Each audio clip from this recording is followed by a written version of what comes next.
job market Mark Anthony Dyson talks about on his podcast. Yes. This isn't just about scarce jobs. It's about completely fake postings, fake employers, fake recruiters, even fake advice. It sounds like a minefield. It can be.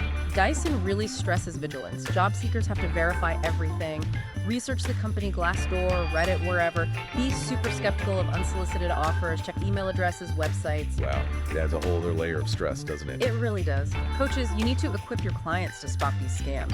Critical thinking is key here. Thank you very much for joining me on the Job Scam Report podcast. This is Mark Anthony Dyson. You want to know more about me, you can go to markanthonydyson.substack.com, where I write about job scams primarily. Everything that's related, job scams, employee scams, ghost jobs, fake jobs, hiring fake employers, or should I say employees, or companies hiring fake employees, all those things that are related we try to talk about here on the Job Scam Report. I encourage you to listen to the cast on some of the episodes. Russ, Ashley, Jay, all of us out there doing our thing as far as trying to help job seekers avoid and spot job scams so they can do all the right things, especially not get their personal information. I don't want you to give your personal information or your cash. I'm very interested in keeping you safe, and hopefully that you can conduct a job search safely and safely. Or should I say, let me say that again. I want you to conduct a job search with safety in mind and strategy at the hands. Or there's a different way we could say it. We could say it, I want you job search strategically and safely, always. Clarify, verify, don't just apply. This week, I want to talk about HR 1663, which is the VSAFE Act, where veterans are going to get assistance, those who are serving as well as those who are veterans, help with scams in general. Now, here on the Job Scam Report, we do everything employment related, but really, I think this is a very important step. This bill, the HR 1663, and if you want to go to the news site, the vsafe.gov, that's also available, up and running for you to get the resources there if you're in the military. If you're not in the military, but you know somebody's in the military, you should pass this along because I think this will be important. If you're a veteran or a military spouse, you've been trained to stay vigilant in every environment. You can spot threats, read the room, and anticipate what's coming. You're especially trained in reading the room. And online, even though there isn't a physical room, there is a aura and a vibe that you tend to follow. And you naturally may even look for threats. And in part, a lot of your training is to respond to threats. Now, but job scams, they don't show up like a threat, just like romance scams. They don't show up as a threat. They show up more as an opportunity. Job scams particularly come dressed as what most people want right now: remote work, great pay, flexible schedule. If you have a spouse and you're serving and you're moving from place to place, it's great that they're able to get jobs where they're at. Not many are very successful in keeping the jobs that they just left. But remote work these days offers that opportunity. And military spouses are going to see that as the apple of their eye, so to speak. So again, these are things that are really important and intently listened to as somebody serving or somebody as a military vet. Um, for military families, it hits different. These opportunities look like, yes, they could be the golden calf, so to speak. Like you can control your journey, your career. It's like you're getting the win that you looking for. And I'm talking about the way that scammers present themselves to you, especially remote work, flexible pay, all the time off you can eat, paid time off. The flexibility is great. It sounds wonderful, but here's the hard truth. Those desires are actually weapons, and bad actors, they know how to use that against you. I can't say that there's an uptick right now. The scammers don't always move in straight lines, but they do move toward vulnerability. And this economy, service members, veterans, and military spouses have some unique pressure points. One estimate says veterans lost $177 million to job scams in 2021. It's only gone up. Then I'm looking for different sources to report on this because I will continue this report down the line as I have. This was actually part of an article that I wrote not long ago back on Veterans Day. If you go to Mark Anthony Dyson Substack.com, look for the November 11th article, the Veterans Day article, where I discuss how this is important. And around the same time, McAfee, which is a security suite, and they spend a lot of time studying this, reported a massive spike in job scam activity over the past couple of months. So it's not just in the past, like I was saying. So when recruiters reach out with lines like work from home anywhere, great pay, flexible schedule, they're not pitching a job, they're testing the door. Now, they're legitimate recruiters that but you should vet everybody as they're illegitimate, as they're illegal, as they're a bad actor, till you have solid evidence.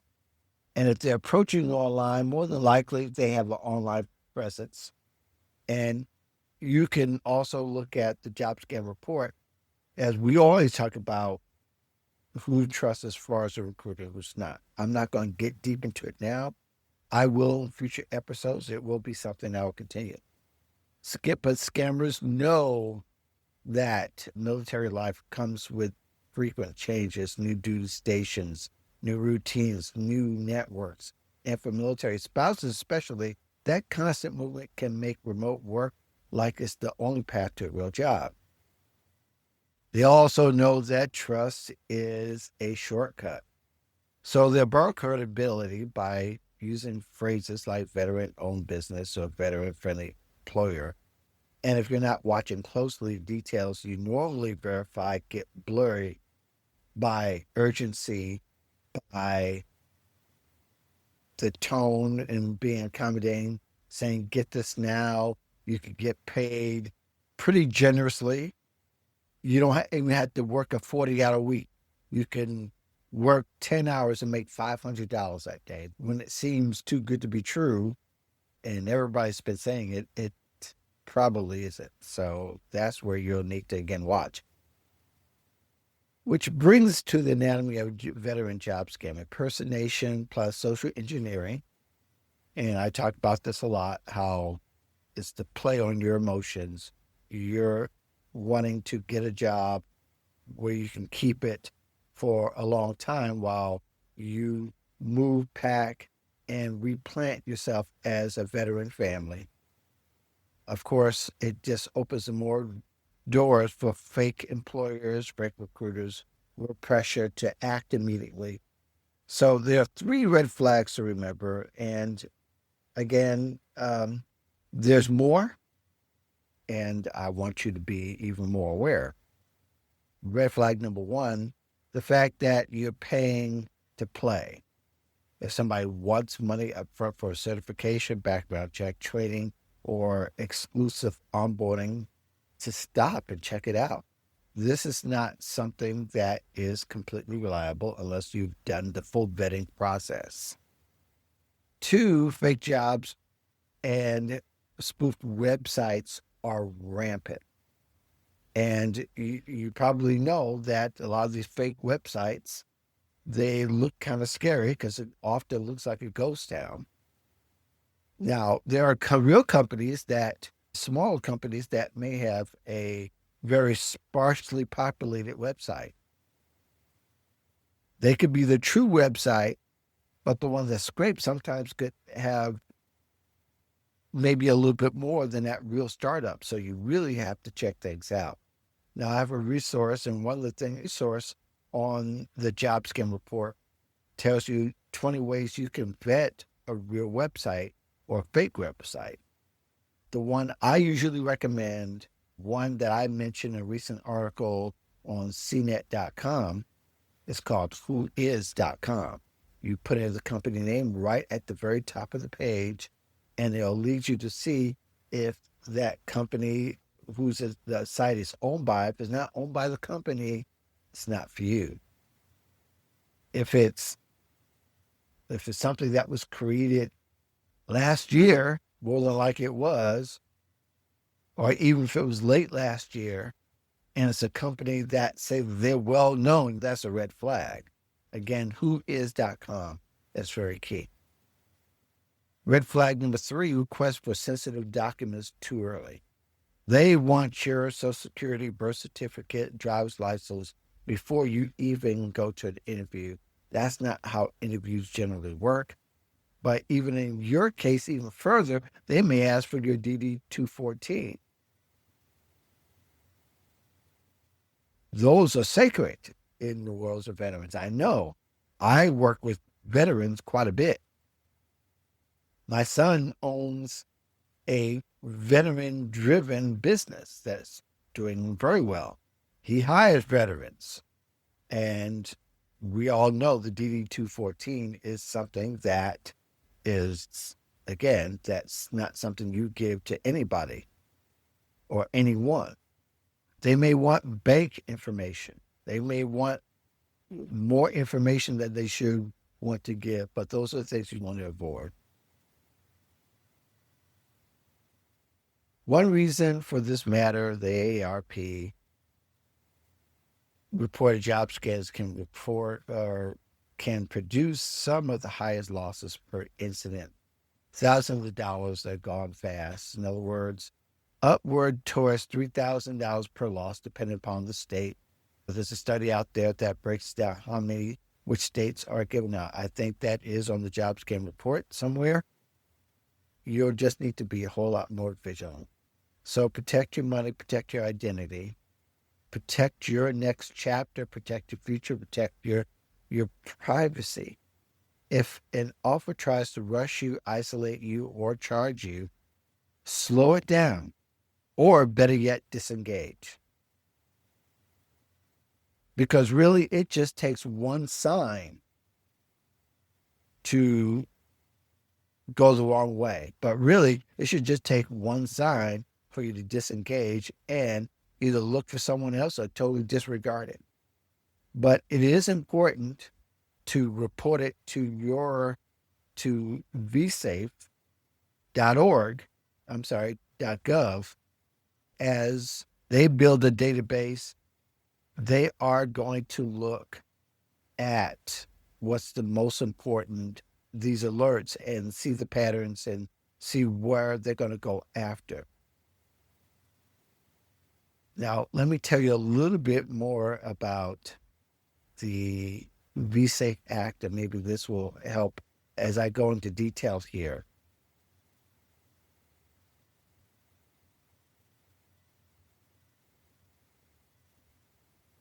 This bill will create dedicated roles inside the VA, specifically scam and fraud point person whose job is to help VA respond faster when scams pop up and push out alerts, improve reporting, and make sure the VA employees know how to handle scam reports consistently. It also leans on resources like the VA Gov and the VSafe fraud hotline to guide people on what to do next. Now, here's the part where that's a little bit clearer.